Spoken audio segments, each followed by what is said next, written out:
धरती पे उतर एलैया पर आसमान सो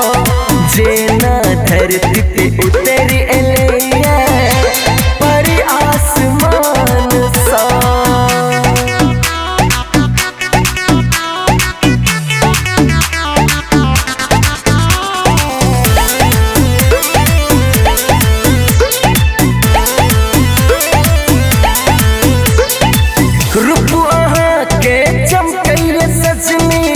जेना चमके रात की जोरिया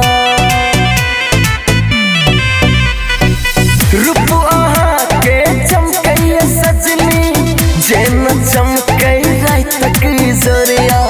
बड़ी फुर्सत सो गढ़लक विधाता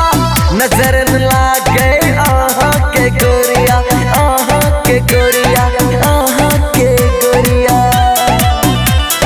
गोर बदन आहा के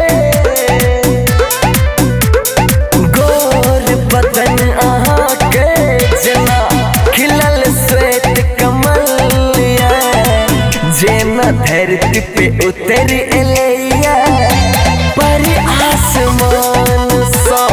जेना धरती पे उतर एलैया पर आसमान सो।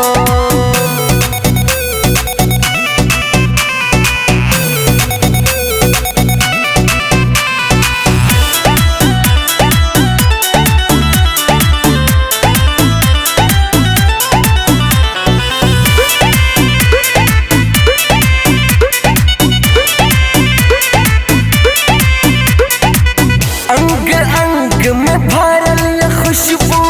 जेना फूल गुलाब के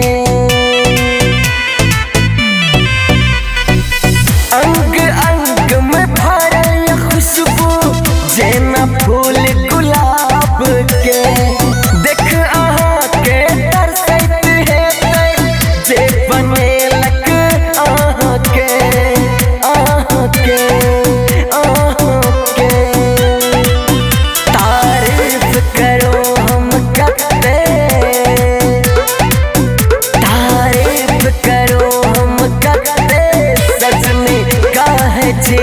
कसम सा जेना धरती पे उतर